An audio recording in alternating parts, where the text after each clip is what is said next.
Hey guys, welcome back to whatever this is, and on today's episode, these are 5 games that I firmly believe need an HD remake or a port onto current gen consoles, specifically the Switch, but I can already tell you, one of these in particular will never show up on Nintendo.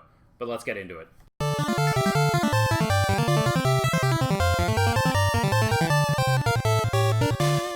Alright guys, so my first one that I want to mention, this one would not show up on the Switch unless something absolutely crazy happened. But I still want an HD remake of it. And I'm hoping someday Sony does it.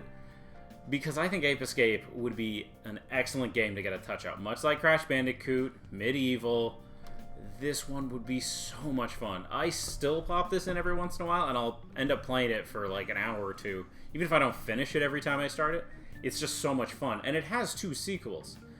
2 and 3, there's a bunch of spin-offs, but I'm like talking core, mainline, super fun platformer.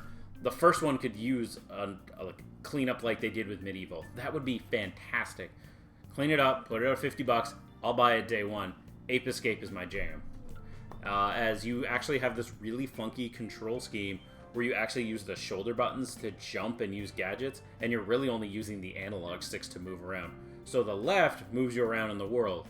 Your right stick is actually where you're going to throw a beam katana or like this net that you use to catch monkeys that makes the most so satisfying noise in the world when you play the game.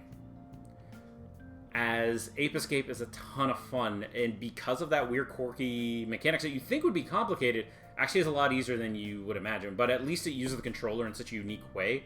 There's no game like this, and I would love to see an HD remake of it. Now, number 2. This one I'm surprised hasn't happened yet. And I'm going to cheat because I'm just going to say the series.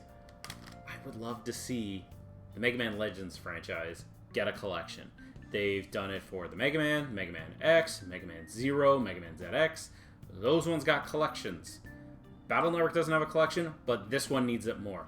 Battle Network would be great, but Legends would nail it. As the original Legends series is so much fun. It is such a unique game. It's kind of your Zelda-like exploring game.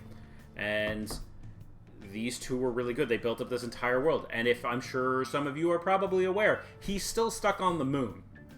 They never got him down. We almost got 3 on the 3DS, which was the one reason why I was buying the console on day one. Was Capcom's like, don't worry, it's coming. And then it didn't come. Thanks, Capcom. I don't know what you were doing at the time. You're better now, but can we go back to that? Can we go back to that time in Mega Man Legends 3?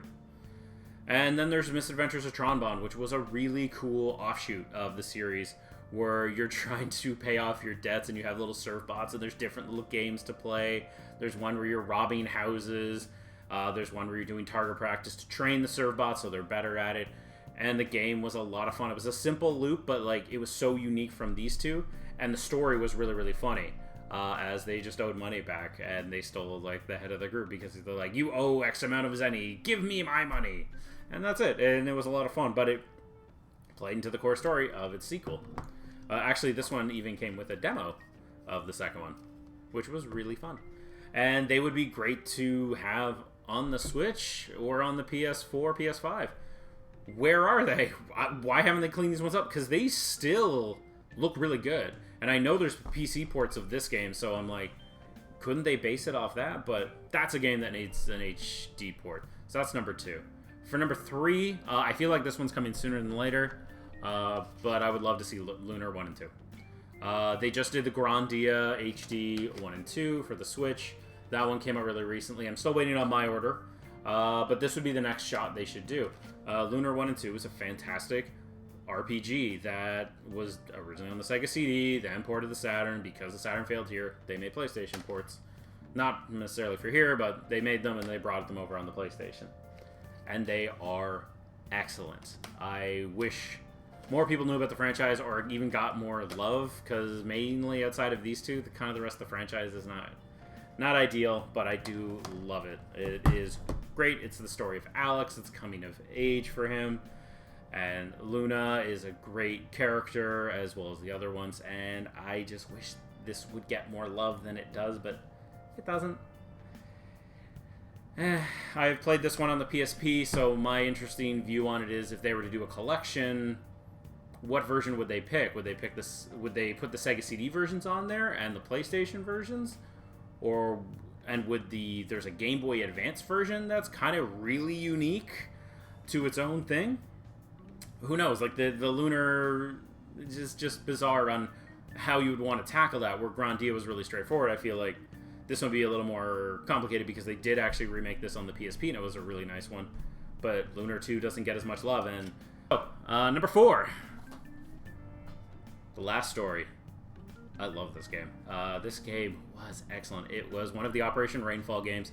Out of the games for Operation Rainfall, this was the one I wanted. It's kind of got this cover sword system, so kind of like cover like Gears of War had at the time. And it was all action-based. So you can kind of shout out commands. And it was just this beautiful kind of old school Final Fantasy story where like it slowly built until you kind of get to the climax, which was good. A little out of nowhere, if you ask me, on who kind of one of the villains were near the end, but it was still really good. And it's one game that it still looks really good, just literally taking what was already there on the Wii. It just needs a bit of cleanup, and I think you could re-release it no problem, and I would drop it in a heartbeat. They just did No More Heroes. I don't see why they can't do this one. So, for the last one for this episode, number 5, I am going to go with a game that I unfortunately can't find right now. I do own it. It's somewhere in the house. I've been cleaning up. I will find it, but I did find the player's guide for it. Lost Odyssey. This is Final Fantasy, through and through. He stated in many interviews this is the approach he would have taken with Final Fantasy X, and it is excellent. This is a story I kind of don't want to spoil because it starts out a little dry because you really don't know what's going on, but as it goes, it feels Final Fantasy. Lost Odyssey is the lost Final Fantasy game to me. This game is so good, it's gorgeous. It is backwards compatible on Xbox, so I don't know what the licensing is outside of that. I wish Microsoft would let Miss Walker Studios dump this on the Switch. The Switch could play it easy, and it would be incredible to play this game on there. The characters are good. One of them is the most annoying character in the world who actually becomes super endearing by the end of the game. And I kind of hated him at first, which is really impressive for what this game does. Some of the stories will absolutely break you. One feature I really liked was that they actually hired a writer that every time you stayed in an inn and his memories are coming back because you have amnesia. But his memories will come back in his sleep, and you read these stories with nothing but a little bit of music in the background, and you just read them. And some of them are heartbreaking. It's incredible. And I don't want to spoil anything if you haven't played it, but if you've played it, you know how good this game is. It's 4 DVDs long on the original Xbox 360, so if you can, check this game out. It is available on Xbox. It's the easiest one to grab out of all of these currently. But anyways, guys, that's it for this week's episode. Take care. Have a good one.